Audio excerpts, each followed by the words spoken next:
Good morning everyone and welcome to the online learning platform. Today we will start our new chapter of history, that is chapter number 5, Architecture in Medieval India.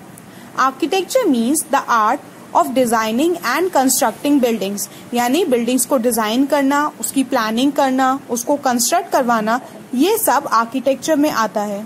Medieval period में बहुत सारे new trends emerge हुए in art and architecture.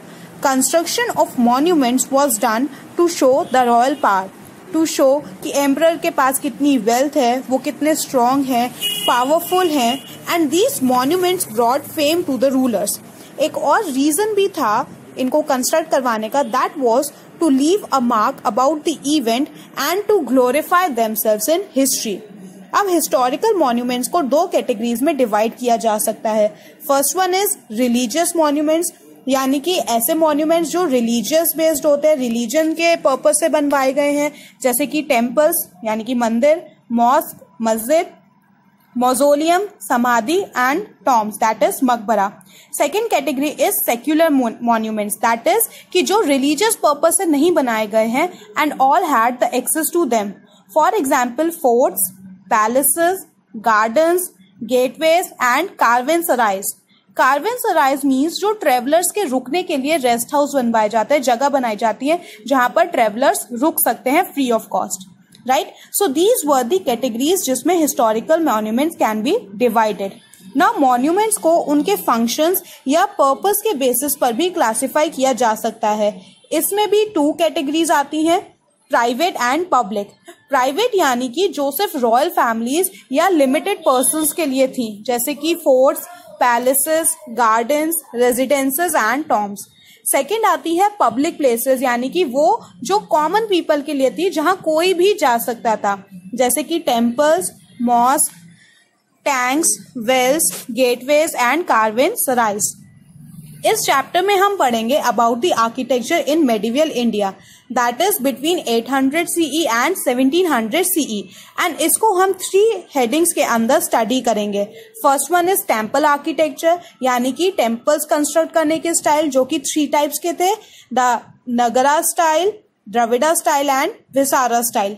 Second is about Indo-Islamic architecture, that is a fusion of Indian and Islamic culture, जो कि Delhi Sultanate and Mughal empire के rulers लेके आए थे, जैसे कि mosques, gardens, tombs, forts, havelis, dams, baolis, and last heading will be the architecture under Shahjahan. Shahjahan's time period is known as the golden period of architecture. He was very fond of it and we will study the monuments constructed by him. So let's start with our first heading, that is temple architecture. Temple architecture means the art of designing and constructing temples, and during medieval period temples served many purposes, जैसे कि place of worship, then music and dance forms present करने के लिए use किए जाते थे. जो temples halls होते थे they were use for different purposes, and sometimes वहां पर ग्रेन्स भी स्टोर किए जाते थे या रॉयल ट्रेजरी स्टोर करने के लिए भी उनको यूज किया जाता था. Temple architecture during this period was classified into 3 forms depending on their region. These were the Nagara style, that was in North India, the Dravida style in South India, and Visara style in Deccan region. Visara style is said to be the combination of Nagara and Dravida style. So let's discuss about these styles in detail. The first one is the Nagara style. That is mainly found in North India. The architectural features of these temples were, first one is Garbhagriha, that means the main inner room जहाँ पर God idol was kept. Second is Pradakshina path, that means the passage for walking around the Garbhagriha, यानी कि परिक्रमा बनाने के लिए जो रास्ता है. Next is Shikhara, यानी कि the tower which rises above the Garbhagriha. They are in beehive shape. Beehive shape means मधुमक्खी की छत्ते के जैसा इनका शेप होता था, एंड शिखर के टॉप पर एक कलश प्लेस किया जाता था.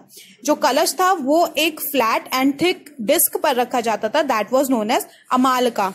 अंतरालय इनर रूम था जहां से हम मेन डाइटी को देख सकते थे, and mandapas were the pillared halls जो कि temple rights and ceremonies perform करने के लिए यूज किए जाते थे. They were decorated with beautiful sculptures. So these were some of the architectural aspects of the Nagara style of temple architecture. Examples of temples constructed under this style was the Kandariya Mahadev temple at Khajuraho. Coming to the second style, that is the Dravida style, which can be seen in the temples of South India, especially Karnataka and Tamil Nadu. The architectural features were Garbhagriha and Mandapas, जो कि अभी हमने पढ़े same as in the Nagara style. Other features were the Vimanam. Vimanam means the pyramid-shaped tower built above the Garbhagriha. And second feature is the Gopuram. That are the gateways, that are huge entrance gates leading to the temple. Now examples of temple that is constructed under this style is the Brihadeshwara temple. अब अगर हम बात करें viscera style की, तो it is not a distinct style, यानी कि कोई एक सेपरेट स्टाइल नहीं है. ये स्टाइल इमर्ज हुआ है as a combination of the Nagara and Dravida style, जिसमें दोनों ही स्टाइल के फीचर्स थे. They are mainly found in the Deccan region. एक जो डिस्टिंक्टिव फीचर होता है इस आर्किटेक्चरल स्टाइल का, that was the star like raised platform on which vimana stood.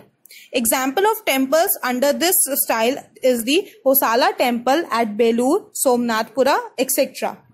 So this was the temple architecture in medieval India. In our next video, we will be discussing about the Indo-Islamic architecture. That's all for today. Thank you and have a nice day.